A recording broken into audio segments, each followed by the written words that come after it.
não queira saber de cara que não ame Jesus. Se ele não ama Jesus, como é que ele vai amar você? Se Jesus não conseguiu atrair o amor dele, tu acha que ele vai conseguir? Não vai. Então, a frase é: eu quero encontrar alguém que ame mais a Jesus do que a mim. Porque se ele ama mais a Jesus do que a mim, eu tenho uma garantia que ele vai me amar para sempre. Porque o amor por Jesus leva ele a me amar. Mas se ele ama a mim mais do que a Jesus, o que vai acontecer? Isso é fraco. Ele vai deixar Jesus e depois me deixa. É fracasso. Instituição falida. Já está condenado aí. Por isso que todas as meninas que tiveram a tentação de pensar assim: eu vou sair, porque na igreja está difícil, tem 10 mulheres para um homem, poligamia não foi liberada pelo presbitério, então eu vou sair, caso e depois volto. Tem tanta mulher aí que é casada com um homem incrédulo, é feliz, e pode ser até que ela se converta. A Bíblia até diz que a mulher santifica o marido incrédulo, aí sai, casa e volta. Isso é Tem mulher que faz isso, sai e não consegue voltar mais nunca. Eu conheci uma, fez isso, pensando assim mesmo. Assim que saiu, o diabo botou logo um cara alto, bonito, forte, cara maduro, cara rico. Aí eu disse: pronto, ó, Deus está me abençoando mais no meu negócio. Ô bênção, né? Rapaz, com um ano ela estava casada. Ela disse: olha, jamais eu casaria na igreja. Rapaz, ela casou com o cara e já engravidou, já teve logo um filho. Com pouco tempo ela já era mãe. Com pouco tempo o cara deixou ela, já era divorciada. E voltou para a igreja, agora mãe divorciada. A situação que ela estava antes, era difícil de casar, poderia até ser, mas era possível. E agora? Ela divorciada. E com um filho que não vai conhecer o pai, que não vai conviver com o pai, e ela sozinha para trabalhar, para cuidar desse filho. Que tragédia. Ela tornou a vida dela num inferno. Ela quis pegar um atalho. Ei, eu já conheci história mais de uma assim, certo? Então, ó, isso é tudo tentação do diabo. É melhor ser solteiro feliz do que sair para tomar um cafezinho com o capeta. O diabo nunca saia da proteção de Deus para tomar um cafezinho com o capeta. O diabo, ele é enganador. Ele anda em derredor como quem ruge, buscando quem possa tragar por inteiro. O cara se apaixona por uma menina na escola, na universidade, no trabalho. Rapaz, que menina linda, essa é a mulher da minha vida. Na igreja não tem uma mulher assim, não. Se a mulher é um anjo. Aí é um anjo caído, tenha cuidado. Então, queridos e queridas, segura a onda, seja feliz. Eu estou falando que existe uma fase de formação. E quando eu estou me formando como homem e como mulher, física, espiritual, emocionalmente, o homem tem uma coisa a mais para se formar que a mulher não precisa. O homem precisa se organizar financeiramente, ele precisa ter alguma profissão, ou algum, mesmo que não seja uma profissão específica, porque tem gente que faz concurso para qualquer coisa. Não é um profissional de nada. Eu vou estudar para concurso, para ter um emprego qualquer que seja, para ganhar um dinheiro, porque para mim dinheiro é só para sustentar a casa, mas o meu papel na sociedade é ser pai, marido e servo de Deus, e eu ganho qualquer dinheiro com qualquer coisa. Tem homem que é assim, tem outros que não, quer dizer que eu tenho uma vocação, eu vou ser engenheiro. O cara só sossega quando passa no curso, quando termina engenharia, quando tá... Não tem problema, ou sendo um profissional específico, ou sendo um cara que arranjou um jeito de ganhar dinheiro para botar um carro de chuva. Isso aí não é importante biblicamente. O importante é que o cara tenha com que sustentar a sua mulher e os seus filhos. A mulher não precisa disso. A mulher pode ter uma profissão? Pode. Só de charme. Mas a missão da mulher é cuidar dos filhos. Ela tem que estar disposta a largar aquela profissão quando os filhos nascerem. Porque o padrão de Deus... tem mulher que não pode, porque sustenta a casa, porque é mãe solteira, porque é divorciada. Tem mulher que não pode ter esse privilégio. Às vezes o marido ganha um salário mínimo, a mulher ganha outro, os dois juntos para cuidar de 4 filhos. É um sufoco, não pode. Mas mesmo que alguém não possa, o padrão de Deus é que o homem sustente a casa e a mulher seja sustentada e cuide dos filhos. E isso não é tornar a mulher menor, não. É tornar a mulher completa. Mulher completa é mulher que é mãe. A salvação de uma mulher consiste no ato de ser mãe quando ela é casada. Quando ela é solteira, ela busca agradar ao Senhor, as coisas do Senhor, e não o mundo e as coisas do marido. Então, queridos, essas áreas de formação espiritual, emocional, a área física e a área profissional para o homem. Para a mulher é desnecessário. A mulher precisa ser bem formada como dona de casa. Então toda mulher tem que frequentar a universidade ou da mãe dela, se for um dona de casa, ou da mulher de pastor, que é exemplo, da discipuladora, de lá. Ela tem que frequentar ali, aprender, cuidar bem, a ser casta, boa dona de casa, amar o seu marido e seus filhos. Isso é a universidade da mulher. Então minha mulher, como eu falei, eu estudava matemática. Então o mestrado dela chamou-se Luana. O doutorado, Ana Beatriz, e o pós-doutorado está terminando agora, 5 anos, é Ana Esther. Então, 3 filhas, né? Cada filha dessa foi uma pós-graduação que ela fez aí. Ela concluiu aí um trabalho maravilhoso. Qualquer pessoa que quiser saber como criar filho, pode ir lá em casa e perguntar ela, que ela é PhD no assunto. E a mulher deve ter muita alegria em se assumir assim. Só que o Satanás é tão sujo que tem uma mulher que é presidenta da República, tem outra que é vereadora, deputada, empresária, não sei o que. Aí chega na fila de um banco, aí a pessoa diz: qual é a sua profissão? Aí a mulher olha assim, fica olhando: dou lá, sou do médico. Aí chega a pessoa diz que murcha, né? A pessoa não tem aquela alegria de dizer que tem o privilégio de ser mãe, de ser dona de casa e de dar todo o seu tempo aos seus filhos e ao seu marido para agradar ao Senhor. Então, queridos, depois dessa área da formação, aí vem a segunda fase, que é a observação. A observação é uma coisa muito importante, porque a observação é a única forma de sermos verdadeiramente livres, porque quem se apaixona não observa. Quem se apaixona curte a outra pessoa e enrola quem tiver de enrolar, o discipulador, o pastor, tudo para passar o tempo logo e terminar em compromisso. Mas a observação é você não se comprometer com alguém e relacionar-se com alguém e conhecer tudo que você possa conhecer, até que um dia você muda de fase. Então você está bem formado, você observou bem, uma pessoa amiga, aí você vai para a terceira fase, que é a eleição. Eleição é o seguinte: em alguma hora você tem que decidir, porque perfeito não tem ninguém. Então, alguma hora você tem que fazer uma média entre prós e contras, entre características positivas e negativas. Eu escolhi essa pessoa aqui. Aí você escolheu e vai correr para o abraço ou para o cotovelada, né? Porque quando o cara escolhe e chega para a menina: oi, né, eu queria conversar com você, aquele bate-papo, a menina pode dizer assim: não, não quero nada com você não, né? Então o cara tomou o não dele, volta para a estaca zero, né? Ele vai checar se foi bem formado, vai checar se está tudo legal, se observou bem, e vai buscar outra. Porque é o seguinte: você pode encontrar uma mulher perfeita. Qual é a última coisa a ser observada? É se ela gosta de você do mesmo jeito que você gosta dela. Porque amor de verdade tem que ter 2 vias. Não tem como você amar alguém que não te ama. Amor tem que ser lá e loa, certo? Então a pessoa pode ser uma pessoa maravilhosa, mas se ela não corresponde, não rola.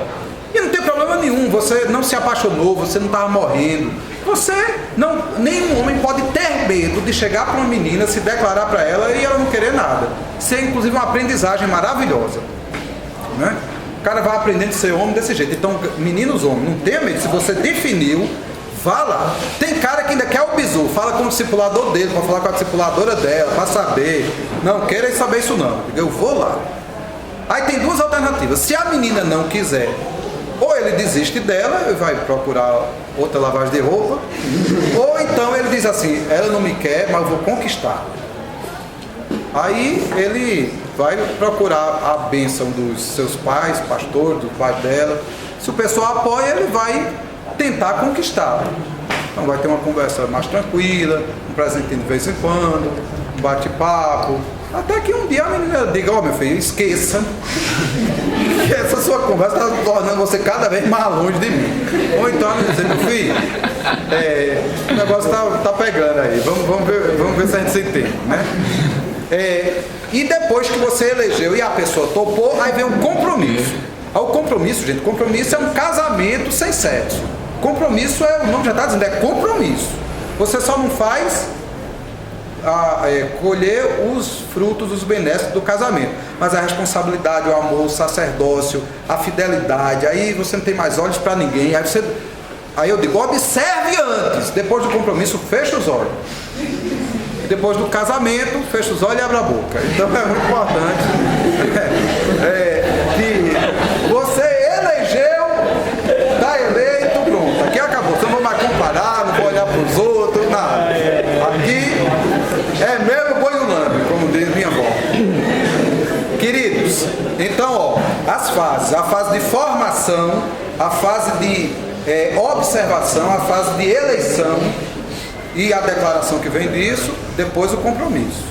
Aí, essa encerra aí a vida do solteiro. O compromisso vai até o casamento, quando casa, aí já é casado, né? Já é outra. Aí tem o Evangelho ensina como é que faz os casados lá, né? Queridos, então a gente tem que lutar por isso. Na casa de Deus, a gente tem que lutar para que tudo isso aconteça bem. O que é que torna tudo isso? É um negócio chamado Facebook, MSN, promoção 25 centavos da TIM. O cara diz, eu pago 25 centavos, posso falar 1 hora, 2 ou 3 ou 10, é o mesmo valor. Aí o cara liga para o cara conversa mole, né? Ei, tu tá aí ainda? Eu tô, e tu? Como é que tá? Sei o que? Tua mãe. Aí acaba toda a conversa, o cara vai conversando de outra hipótese. E daqui a pouco a pessoa entra no maior engano da alma, que é a projeção. Multiplicado por quem usa mídias virtuais para se comunicar, que é o seguinte: toda paixão é um engano.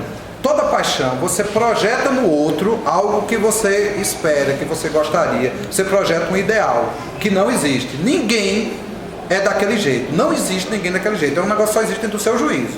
E você projeta para o outro. Aí você fica batendo papo pelo telefone. Eu não sei se você já aconteceu isso com algum de vocês. Tem uma pessoa que é super amigo seu no Facebook, no MSN, não sei o que lá. Quando você encontra na reunião geral, no grupo caseiro, você não consegue nem conversar com a pessoa direito, né? Já aconteceu isso com algum de vocês? Porque aquela pessoa com quem você conversa por telefone, por Facebook, aquela pessoa não existe não. É uma pessoa criada na sua cabeça. Você acha que é daquele jeito, mas aquela pessoa não existe não. E essa pessoa que você encontra aqui de verdade, as meninas são mais sensíveis do que os meninos, elas percebem isso mais fácil. Eu lembro que quando eu era professor, eu fui professor há muitos anos. Eu perguntava às minhas alunas, elas me contavam tudo. Eu fazia muita pesquisa assim de perguntar as coisas, as meninas contavam tudo. Por exemplo, tem uma música na minha terra, forró.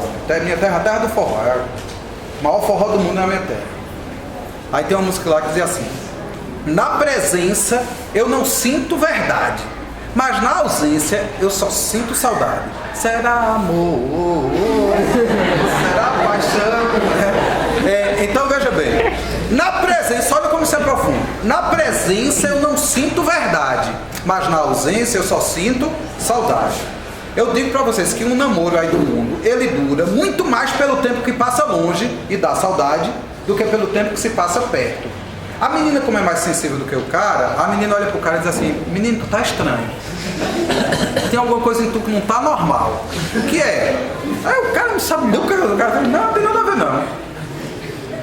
Aí a menina faz: o que é que você acha do nosso relacionamento? Ele faz: tá bonzinho, né?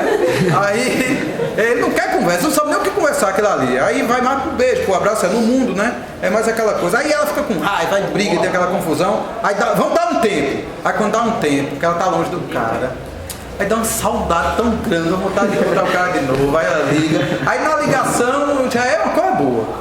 Aí renova o namoro. Aí quando renova o namoro, aí a menina diz: será que eu tô ficando feia? Aí vai no banheiro, você olha, vê o bafo no boca, você ajeita todo dia no cabelo, né? Não sou eu não, vai lá. Aí, será que ela arranjou outra? Menino, tu tá com outra, ela vem sim, vem confusão, briga, acaba, quando acaba dá uma saudade, aí fica, você acaba, renova, termina casando. Quando casa é uma desgraça terrível, por quê? Porque essa pessoa que ela tinha saudade de vez em quando, agora ela não vai ter mais saudade, por quê? Porque mora com o infeliz, né? E o cara não é nada daquilo que ela sonhou, que ela esperou. Gente, isso destrói um casamento em meses. Eu conheço pessoas que namoraram 10 anos e se divorciaram em um mês. O que foi que eles viram em um mês que não viram em 10 anos? A verdade. que é aquela ilusão, aquela agonia. E ainda tem o diabo, porque o diabo faz tudo para juntar o quê? Os solteiros. E separar quem? Os casados. E Deus faz tudo para fazer o quê? Separar os solteiros. Sempre tem um irmão ali, irmão. Rapaz, coisa pior do mundo é o cara noivo, velho. O cara pega da noiva e daqui a pouco chega o irmão. Irmão, tu tá pegando muito, né? O cara separa, né? Aí chega o outro, todo mundo se mete na vida de noivo, né? Pra esse negócio dele.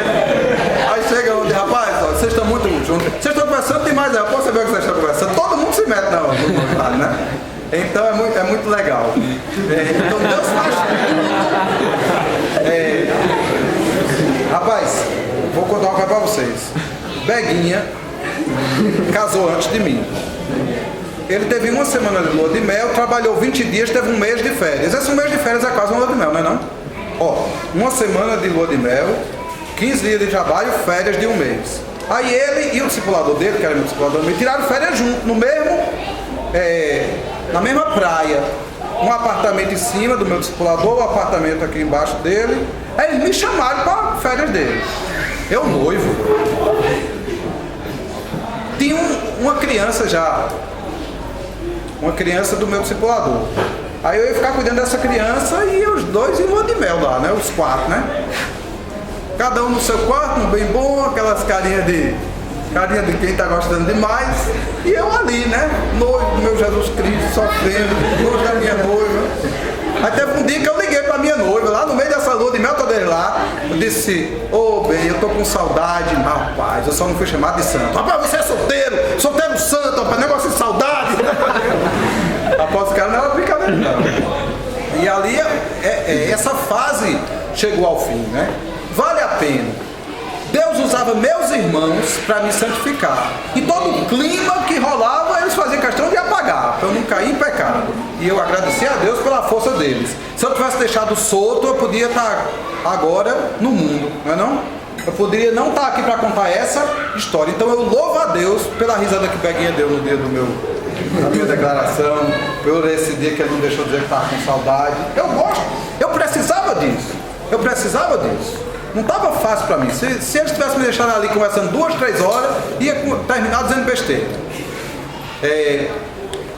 Aí, vê bem, o diabo faz tudo, como eu estava dizendo, para juntar os solteiros.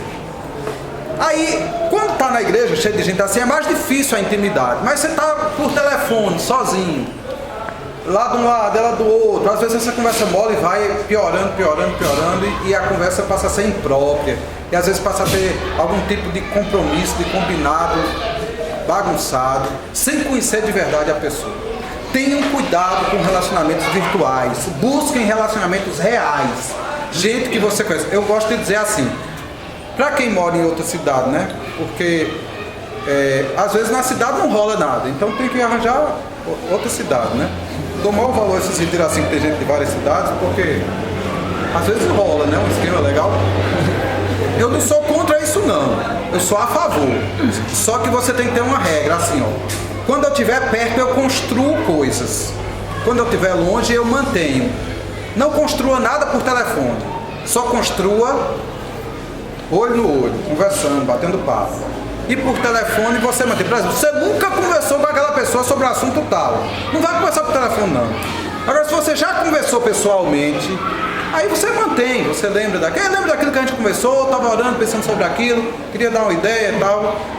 Porque é muito ruim quando a pessoa cria tudo virtualmente, tudo por telefone, por mensagem, é uma comunicação truncada. Por telefone, por e-mail, só mantenha. Lute para só construir olho no olho, conversando, vendo na vida comum, na vida normal. E esses relacionamentos vão se tornando saudáveis, vão se tornando relacionamentos que curam, relacionamentos com intimidade verdadeira. Então fujam disso, da paixão, da sensualidade, da superficialidade. Essa comunicação virtual ela é superficial, ela é enganosa. Busquem a verdade, busquem conhecer as pessoas do jeito que elas são. E orem para que Deus lhes dê sabedoria, que segure a onda, que segure os hormônios, que fujam do mal, que fujam da paixão lá fora. Paixão, gente, não tem como você conter a paixão sem se afastar da pessoa, não. Você tem que fugir. A Bíblia diz, fuja da paixão. Não tem como você sublimar a paixão, você tem que fugir, que correr da paixão. Então, se um garoto se apaixona por uma menina do colégio, peça a seu pai imediatamente para tirar você da turma, do turno, da escola. Saia de perto, busque ajuda. Não tem esse negócio de, não, eu vou encontrar com ela para ter a última conversa com ela. Não tem como administrar, né? Não tem como administrar, não. Fuja. Corra longe. Respeito, padrão. Então é muito importante que a gente busque a nossa identidade como solteiros e a nossa identidade como casado, a nossa identidade como jovem, a nossa identidade como filho de Deus. Eu tenho que buscar ser aquilo que agrada a Deus. Eu tenho que ser, como solteiro homem, uma bênção, como solteira mulher, uma bênção. Eu tenho que ser, como jovem, uma bênção. E toda a vida da gente em função do reino de Deus, ela tem um propósito maravilhoso. Aí uma coisa que eu queria dizer para vocês, não tenham medo. Não tenham medo de passar por essa fase. Vocês vão vencer. Vocês contam com Jesus Cristo. Então, meninos, homens, não tenham medo de trabalhar, não tenham medo de estudar, não tenham medo de assumir a responsabilidade, não tenham medo de olhar para as meninas, de escolher uma delas, de se declarar para ela, não tenha medo de levar um não fora, faz parte, você aprende, você vai se aperfeiçoando, assuma para si a responsabilidade. Qual foi o primeiro erro de Adão? Quem sabe?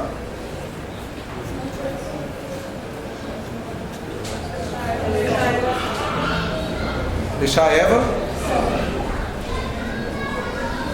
Por que você acha que ele deixou ela só?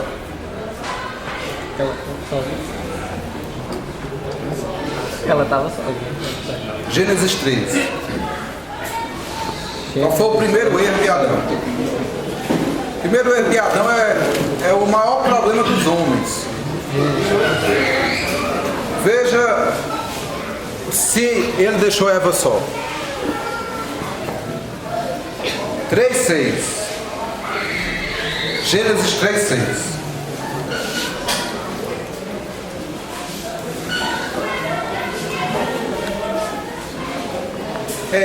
Eu gostaria de ouvir mais de uma versão. Eu vou ler nessa versão aqui. Eu queria que vocês lessem em alguma versão diferente. É o 3:6 aqui, ó. Viu a mulher que aquela árvore era boa para se comer e agradável aos olhos e árvore desejável para dar entendimento, tomou do seu fruto e comeu, e deu ao seu marido e ele comeu com ela. Outra tradução diferente um pouco dessa. A mulher acreditou nisso, então achou que a fruta era boa para comer. Agora a árvore parecia tão bonita e parecia boa até para dar sabedoria. Pensando assim, ela apanhou uma fruta e comeu, e deu ao marido, e ele comeu também. Apanhou, comeu, deu ao marido, ele comeu também. Outra. Quando a mulher viu que a árvore parecia agradável ao paladar, era atraente aos olhos e, além disso, desejável para dela se obter discernimento, tomou o seu fruto também e deu ao seu marido, que comeu também. E deu ao seu marido, que deu também. Comeu também. Só na minha tradução dizia assim, e comeu com ela. No original aparece na seguinte ordem: ela pegou a fruta, comeu e deu ao seu marido que estava com ela. E esse com ela significa assim, pertinho dela, do lado dela. Então ela não estava só. Imagina, a serpente começou a conversa para cima de Eva e Adão do lado. Eva foi entrando na história da serpente e exagerou a ordem. Ela nem ouviu a ordem, porque Deus deu essa ordem a Adão antes dela ser criada. Ela pega na fruta, arranca a fruta, bota a fruta na boca, come, depois dá a ele e ele come com ela. Qual foi o primeiro erro dele nesse negócio todo? Ter deixado Eva decidir lá. Não tomar iniciativa. Deixado Eva no Tem uma frase aqui que eu gostei, no meio, todas essas são corretas, mas tem alguém que disse ali, ele ficou calado. Ele foi omisso. Adão não disse nada. A Bíblia diz que Deus deu a Adão domínio sobre todos os animais, não foi? Qual era a primeira coisa para Adão ter feito?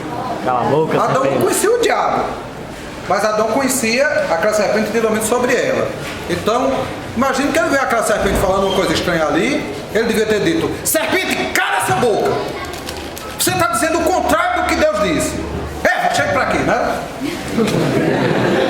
Imagina que Eva botou a mão no fruto, o que era que ela vai fazer? Ó, mocinha, tira a mão daí, filho. O grito dele era da serpente, a mulher era com amor, do jeito dele. Amor, tira a mão daí, ó. Chega pra cá, vem aqui comigo, né? Mas ela tirou. Depois que ela tirou, ele ainda podia ter dado pelo menos um peteleco na maçã pra ela não comer. Era maçã, era? Era maçã, gente? Não, era a árvore do conhecimento do bem e do mal. Aí ela come e o infeliz está calado.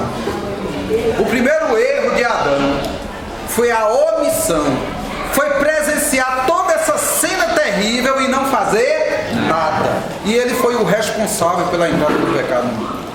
Gente, a maioria dos homens, quando lhes acontece uma situação inusitada, lembra que eu falei há pouco que o cara trava, que dá o cala nele, que ele não sabe para onde ir? A maior tentação dos homens, em meio às circunstâncias difíceis, é calar.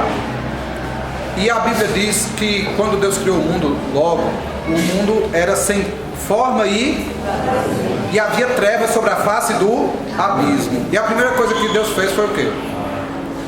Deus falou, Deus disse: haja luz, e houve luz. A primeira coisa que Deus mandou Adão fazer também foi falar. Qual foi a primeira tarefa que Deus deu ao homem? Dê nome nos animais. Não foi? Não é nem só nos animais, diz que ele deu nome a todos os seres viventes. Então Deus deu a primeira tarefa a Adão, para Adão falar. Lá no Novo Testamento diz que o marido santifica a mulher pela palavra. Assim como Jesus disse: vós estáis limpos pela palavra que eu vos tenho falado. O marido santifica a mulher pela palavra. E como é que a mulher santifica o marido? Biblicamente, lá em 1 Pedro, diz que a mulher, e em 1 Coríntios, ela santifica o marido sem palavra. Qual é a tentação no dia a dia de uma casa? A mulher falar pelos cotovelos e o homem. Lembra que eu estou falando? De que o diabo faz tudo para juntar o solteiro, para separar o casado. O diabo faz tudo para o homem calar e para a mulher falar. Quem foi que ficou falando com a serpente? Quem foi que convenceu Adão falando? E Adão calado. Adão comeu calado. Adão não disse nada. E a primeira coisa que ele vai dizer quando Adão toma satisfação é logo botar a culpa para outro, né? A transferência da culpa. Então, meninos homens, assumam desde já uma postura de tomar iniciativas, de falar, de dar ideias. Não se omitam. E geralmente os homens se omitem primeiro, se amarguram depois. Às vezes ele não está concordando, mas não diz nada, e depois que tudo acontece, ele está amargurado, arrasado, cheio de queixa, cheio de culpa. O homem deve gerar pela palavra, de falar profeticamente. O homem deve profetizar. Todo homem tem que ser profeta. Todo homem tem que ser sacerdote, profeta na sua casa. Isso tem que começar agora. Garotos homens, vocês sabem com quem vocês vão casar? Um sabe. Algum outro aqui ele sabe, né? A maioria não sabe. Agora Deus sabe. O que é que você pode fazer de hoje? Eu fazia uma oração assim quando eu era solteiro. Senhor, eu não sei com quem eu vou casar, mas você sabe. Guarde-a para mim, que eu me guardarei para ela. Você pode se santificar por sua esposa e por seus filhos sem você nem conhecê-los. Jesus disse aos discípulos assim, a Deus pelos discípulos: por causa deles eu me santifico. Você pode viver uma vida de solteiro hoje, que um dia você possa dizer aos seus filhos: vivam como eu vivi. Homens, assumam uma postura de gerar espiritualmente as coisas pela palavra. Então, um pai precisa ser profeta. Ele precisa olhar para a esposa. Vocês já viram todas as vezes que o noivo fala em cantares, ele só fala coisas bonitas da noiva? A própria noiva não se acha tão bonita. A noiva faz: eu estou queimada. Que hoje em dia é bonito mulher bronzeada, né? Mas tem culturas que as mulheres não se acham bonitas bronzeadas. Vocês já viram que agora as mulheres inventaram um maiô do rosto? Um biquíni do rosto? É muito usado na China. Na China a mulher se acha feia, ela anda toda vestida para não se queimar do sol. E elas inventaram um maiô para cobrir o rosto. É uma máscara. E agora está virando moda no Rio de Janeiro esse negócio aí. Certo? Aí, deixa eu só dizer o que foi que aconteceu. A mulher está se sentindo feia porque está bronzeada. E o cara diz, me mostra teu rosto, eu quero ver a tua face. Lá, estou falando lá de Cantares. E aquilo é um símbolo de Cristo e a igreja. E quando Cristo se refere à igreja, a ver como sem mácula, sem ruga, preciosa, eleita. Toda vez que os apóstolos escreviam para a igreja, ela chamava de santa. Aos santos, meninos homens, aprendam pela palavra, olhar para as mulheres e projetar nelas a imagem de Cristo. E profetizar para a vida delas o que elas são em Cristo. Então vocês vão assumindo para si a responsabilidade, o cavalheirismo, a iniciativa, a fala profética. Assumam o papel de vocês. E as meninas aprendam a santificar os caras em silêncio, pelo exemplo. Aprendam a falar quando eles lhe pedem as opiniões, a falar tudo que tem que ser falado.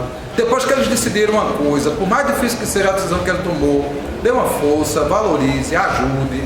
Não é aqui que os homens solteiros têm que mandar nas mulheres solteiras. Eu não estou falando de mandar. Eu estou falando de amar, de servir, de proteger, de tomar iniciativas. Não é de sufocar, não é de oprimir, não é de atrapalhar. É de abençoar. Amém? Amém. Eu pretendia falar bem pouquinho e abrir para perguntas e respostas, mas eu me empolguei e falei muito. Então a gente vai orar agora. Porque a nossa hora acabou por aqui, tá? Senhor, muito obrigado por esse tempinho juntos aqui. Eu quero te pedir, Senhor, forma a identidade correta nos meninos. Que esses meninos sejam homens de verdade. Forma a identidade correta dessas meninas. Que elas sejam mulheres de verdade. Que esses meninos sejam completos, Senhor. Que essas meninas sejam completas. Que se algum deles casarem um com o outro, que sejam para a tua glória. Não por carência deles, Senhor. Em nome de Jesus. Livra esses garotos, Senhor, de casamentos atrapalhados. Livra-os do mundo, Senhor. Livra dos homens e mulheres do mundo. Livra-os dos enganos de Satanás. Livra-os da paixão, Senhor.